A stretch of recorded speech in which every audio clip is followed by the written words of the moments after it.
এই যে প্ৰভু জনাই আউৰাই দুলৰি শুনিছে ইয়াত কোৱা হৈছে যে প্ৰভু ভগৱন্তই আপোনাৰ মোৰ নিচিনা শৰীৰ এটা ধাৰণ কৰি চতুৰ্ভুজ ৰূপত সাক্ষাৎ দেখাইছে।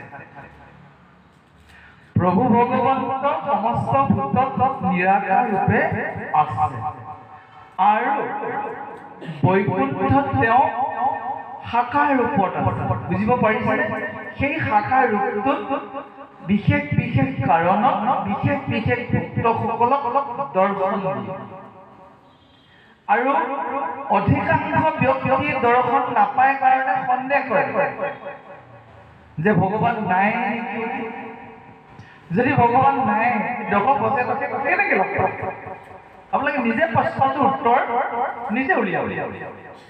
ধৰ্ম বোলা বস্তুটো, ভক্তি বোলা বস্তুটো কেনেধৰণৰ বস্তু? ধৰ্ম মানে ধাৰণ কৰা, ধী ধাতুৰ পৰা আৰম্ভ হৈছে। আপুনি ভগৱানৰ কথাবোৰ মনলৈ নি হৃদয়ৰ তেওঁক চৰণ চিন্তা কৰি আপুনি পাগলা আৰম্ভ কৰে।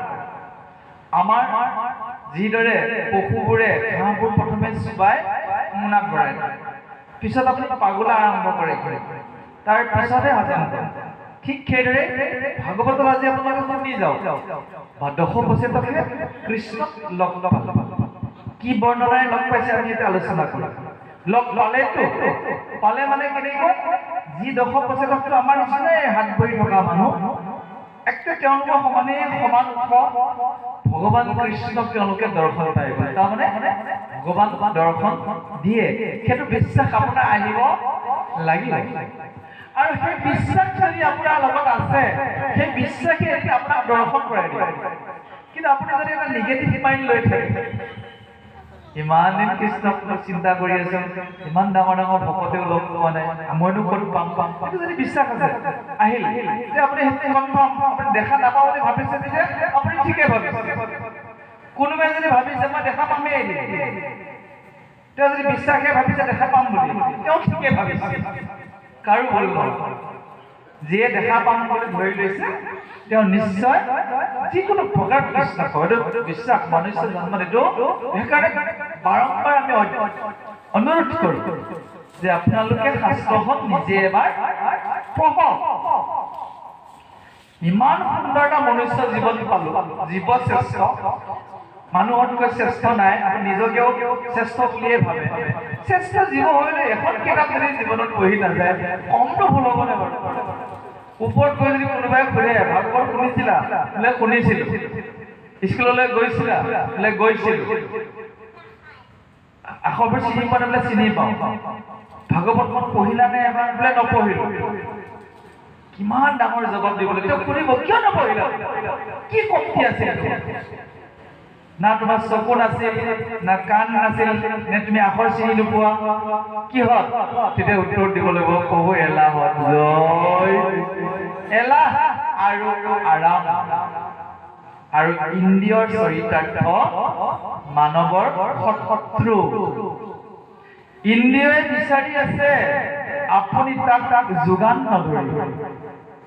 সেইজনে ভক্ত, গম পাইছেনে? যিটো বস্তু সি বিচাৰিছে, বয়সৰ তাগিদাতে হওক, খাদ্যৰ তাগিদাতে হওক, ইন্দ্ৰিয়ৰ তাগিদাতে হওক, কেইবাটাও তাগিদা আছে আমাৰ বিষয়বোৰৰ। এটা বয়সত সি নিজে নিজে উত্থান হয়, আৰু এটা আছে আমাৰ ইন্দ্ৰিয়বোৰে যেতিয়া দেখা পায় বিষয়লৈ মনটো ধাবিত হয়। দেখা নোপোৱালে আপুনি পাহৰি আছে যে। আৰু আমাৰ যিটো মন, ইয়াক যদি আমি শিলৰ খুঁটি নিচিনা বান্ধিব পাৰোঁ। যিজন মানুহে মনতে সিদ্ধান্ত কৰিলে না মই দোকানৰ পৰা কিনা বস্তু নাখাওঁৱে, জানিব লাগিব মই অমুকে বনাইছে, যদি সিদ্ধান্ত কৰে কোনো কাৰণতে আপুনি খুৱাব। সিদ্ধান্ত ডাঙৰ বস্তু। আমাক কি লাগে? ভগৱানকহে লাগে।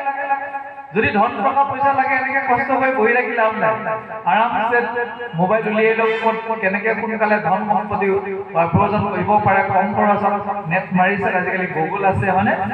হাতে হাতে মোবাইল আছে বোলে আপোনাৰ লিখি থাকিবলৈ এলাহ লাগে কৈ দিলে ওলাব বোলে 2 মিনিটত 2 ঘণ্টাতে লাখ কোটি হোৱা ব্যৱস্থা কৈ দিয়ক ওলাই যায় হয় নে নহয় নাই আমি সৰ্বসাধাৰণৰ বিষয় বাসনা ধন সম্পত্তি মায়াৰ পৰা অকণমান সুকীয়াকে পৃথকভাৱে জানিব বিচাৰিছো আমি কোন আমি ক'ৰ পৰা আহিছিলো আৰু ক'লৈ যাব ওলাই আছো 1 জানুৱাৰীৰ পিছত মনটো অকণমান বেয়া লাগিছে 2024 চনত 23 চনত দুটামান কেইবাটাও সংকল্প আছিল এটা সংকল্প কমি গ'ল দুখ লাগি গৈছে যে ইমান দীঘল এটা বছৰ পালো হাউতকে পাৰ হৈ 24 টো যে পাৰ হৈ নাযাবলগীয়া মানে আছে আকৌ ভগৱানক আবেদন কৰিছো প্ৰভু মোৰ যিটো কাম আধৰুৱা হৈ আছে 24 যাতে সেইটো আধৰুৱা নহয় ভাবিহে আছিলো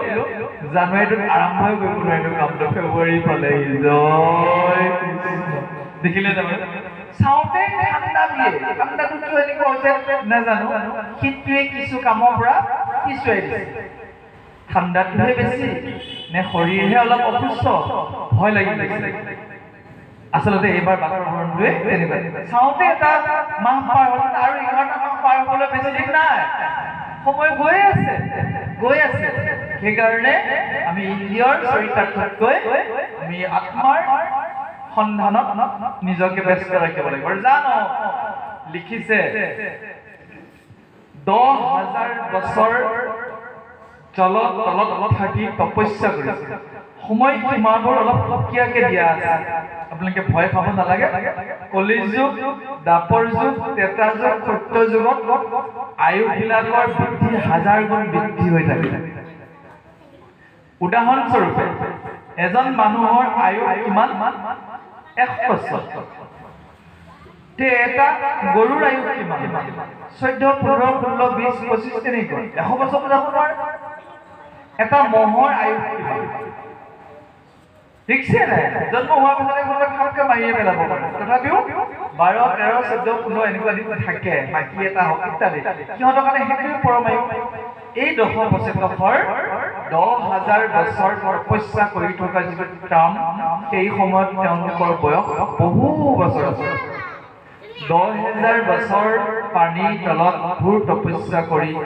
আছিল আৰু অৱশেষত তেওঁলোকৰ তপস্যাত সন্তুষ্ট হৈ ভগৱান জল পটকৈ দেখা দিছে ছায়া মায়াকে দেখা দিয়া নাই দেৱলোকত ভগৱান ছায়াৰ দৰে দেখা দিয়ে মই শ্লোকটো পাহৰিছো সেইকাৰণে পৃথিৱী সৰ্বশ্ৰেষ্ঠ ব্ৰহ্মলোকতো ভগৱান দেখা দিয়ে অস্থিৰ ৰূপত একে সাক্ষাৎ তেওঁ দেখা দিয়ে এই ভূলোকত লিখিছে কি বুলি লিখিছে চাওক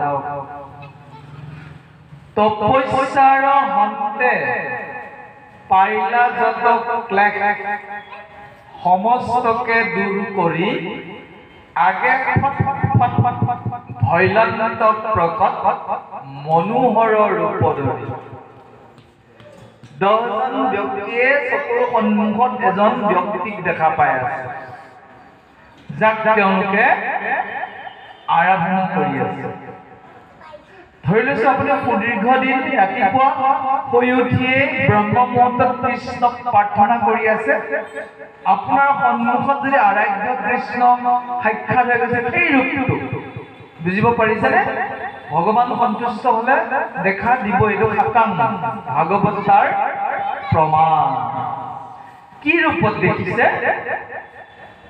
তেওঁ গৰুৰ স্কন্ধত গৰুৰ পক্ষী যে গৰুণ্ড বুলি কৈছে গৰুৰ পক্ষীৰ স্কন্ধত তেওঁ বহি আছে শৰীৰত আছে তেওঁ হালধীয়া কাপোৰ তেওঁৰ শৰীৰটো শ্যাম বৰ্ণ বুলি কওঁতে আপোনালোকে বৰ্তমান ৰামলালাৰ যিটো ছবি পৰিস্ফুট হৈ আছে সেইটো পৰিস্ফুট ৰূপটোৱে 1 নম্বৰতে আছে চাব পাৰে আপোনালোকে আজিকালি সৌখিদিনা 22 জানুৱাৰী ৰামলালাৰ প্ৰাণ প্ৰতিষ্ঠা হৈ গ'ল ৰামলালাৰ যিটো মূৰ্তি বনাই আছিল সেই মূৰ্তিটো প্ৰাণ প্ৰতিষ্ঠাৰ পিছত কি ৰং অলপ বদলি গৈছিল বহুতে গম পাই চাগে সেইটো আচলতে ঘন শ্যাম সুন্দৰ মনোহৰ আপুনি খুব ডিপলি চালে তাতে এটা সাংঘাতিক ধৰণৰ জ্যোতি দেখা পাব জানো কেনেকুৱা লাগিছিল যে মেৰুৰ শৃংগ পাহাৰৰ শৃংগ বুলি কওঁতে কি ওখ ধুঙা ঠাই মেৰু এটাৰ ওখ শৃংগ